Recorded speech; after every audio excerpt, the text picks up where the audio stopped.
Welcome to Facts TV News, where everything is true.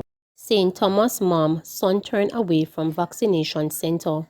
Overcapacity forced dozens to be turned back from the Yalas Health Center in St. Thomas from the Pfizer vaccination exercise. Officials indicated that they had doses to inoculate a maximum of 300 persons, which was not enough to supply the scores of parents and their children who turned up for the jab. Alright, I registered online because they said that they were giving the Pfizer to children 12 years and over. So I went online, I registered, and I got an 11 o'clock appointment for today. Come out here now, only to find out that they said they changed up the system, so they are going by numbers. So I don't have a number, I didn't get a number. So although I am registered online, I will have to register again on the tablet for me to get through. And they are not doing anymore for today, so they have a next session for tomorrow. So although you register online, it's not a must that you will get through. I am disappointed because they're saying that children are the ones that are prioritized right now to be back online. And to me right now it's mostly adults I'm looking at, and the children them come and they're not going to get through for today. And there's a lot of teenagers, there's a lot of children that is supposed to start the online school, and they're not going to get through for today, and then tomorrow again it will come back, is a different thing again. So if they were doing the number system, why didn't they say so you go online and you still can't get through? Total stupidness. I'm so disappointed with everything that is going on. Mandeville Regional Hospital COVID ward full, patients placed on mattresses.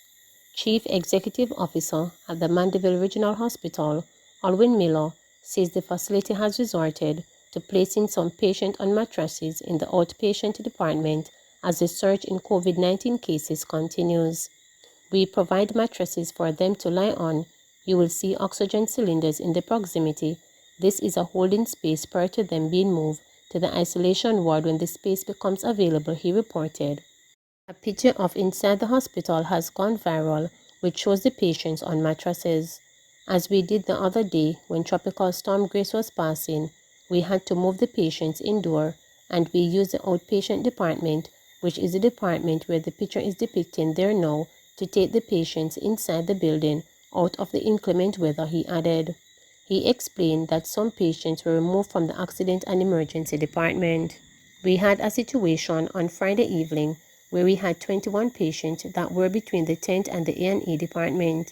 It is not practical for us to keep them in the A&E department and the tent because we recognize that more people are coming in, and when they come in, we have to triage them under the tent, so we have to make the space, stated Miller. Dad insists child won't be vaccinated. Officials say state's hands tied. A high school student under the age of 16 is now facing a dilemma after her plans to get vaccinated and return to face-to-face learning in just a few days was shut down by her father, who is anti-vaccine. The father is adamant that he won't allow two children, a son and a daughter, to take the Pfizer COVID-19 vaccine now being administered to children 12 years and older, even if it disrupts their education. We not support that. Me burn out that. Me not even want nobody ask me about that. Me not even want hear them argument about that. Me have two youth in a school right now, and me tell them say, if I say them a go back in a school, for them school days done, which part them dey. I no want that for myself, so me can't go do that for me youth them. I no depend them thing dey, the irritated father stated. Me tell me daughter say, if a vaccine for she go back to school, she have to go forget about that. Me have to go lobby for certain way, me have to go sign, or me have to do something. Sometime if we don't stand for something, we fall for anything, he said. Minister of Education Favour Williams last week announced that high school students will only return to face-to-face classes when their school achieves a 65% vaccination rate or higher. Until then, all schools will begin classes on Monday, September 6, 2021, utilizing the modalities that were in operation over the last school year. The father argued that the Jamaicans are being hoodwinked into taking the vaccine and refuses to be part of it. The vaccine, this is a hoax. This is not like a regular childhood vaccine, but we normally get and everybody know that. How you fi carry your youth them go take vaccine, he asked. He added, however, that his daughter's school isn't forcing students to take the jab, which he appreciates. The school is not forcing them. They're not supposed to do that. Who want to take it, take it. But I don't want to hear anything about vaccine, he said. Children's advocate Diana Gordon Harrison weighed in on the issue and said on Sunday that if a child is not yet 16, they need parental consent for the vaccine. If the child is 16 and over, there is a legislation that we have that gives 16-year-olds the right once they appreciate what the procedure involves and so forth. It gives them the right, in keeping with their age and maturity, to consent without parents being involved, she said. This is one of what you would call the additional vaccines, apart from the basic vaccines that all kids have to get to have immunization cards up to date so they can be registered. The COVID-19 vaccine now, like some of the others, would be considered optional, so they don't form a part of the basic suite of the measles, mumps and rubella vaccines that everybody gets. So it wouldn't be covered under the legally to stay that it's a part of the core set of vaccines that you must get, so that's the dilemma, she continued. Gardner Harrison said we have to walk a delicate line because of the newness of the COVID-19 vaccine, and the people who may not fully understand or appreciate the science behind it, they get so caught up with all of these other theories that people are flying out there, she added. Gardner Harrison further pointed to local doctors who have publicly denounced the vaccine as one of the factors that demotivate people who were already skeptical. Some people, like the teachers, are saying, if the doctors are not taking it, why should we? Saying these things publicly, it causes quite a lot of concern among our parents who may not know all the facts and they are scared. Just last week, the Jamaica Youth Advocacy Network appealed to the Ministry of Health and Wellness to facilitate the vaccination of children 16 and older without parental consent. In addition, Christopher Towson, attorney at law, reported that the state has no say in a situation where a parent refuses to consent to the vaccination of their child under age 18 due to the fact that the COVID-19 vaccine isn't mandated by law. It has to do so with the personal decision of the parents as to what it is that want to subject their children to or their child to. It is going to be one of the situations that we will face in the coming months, certainly. Mandatory vaccines are not unusual in this atmosphere and not unusual in our education system, he stated. The COVID-19 vaccine is not different, and so I believe that the time will come when it's going to be a requirement for you to have to be vaccinated to attend school. It is going to be a worldwide requirement to travel and other things. Towson further stated, a parent preventing a child from being vaccinated, which in return prevents them from benefiting from face-to-face learning, isn't a breach of the child's right to education. Not going to school in or of itself does not mean that you're unable to exercise your right to education. We can educate you without you being in the general population of the school. COVID has taught us that we can educate you by way of a laptop. It is perhaps not the best education, but it's education nonetheless. So your right to education, I do not believe, will be seriously affected because that is not the only way to exercise that right, he explained. Further, Towson said the question will now be how we treat people who believe the immune system are sufficient to fight COVID-19 in its various forms. This is a question that humanity is now facing, and we have to work out a way.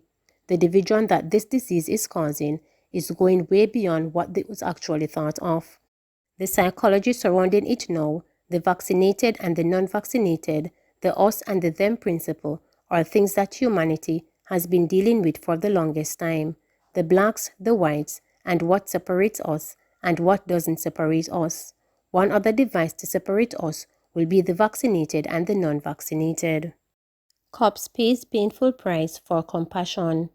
2 liters of blood, constant pain, trouble walking, a fractured spine, gunshot wounds to the abdomen, and the possibility that the roots of his injuries are likely to be permanent, spelling uncertainty for his career, comprise the price one law enforcer has paid for being kind to a prisoner who nearly killed him while trying to escape.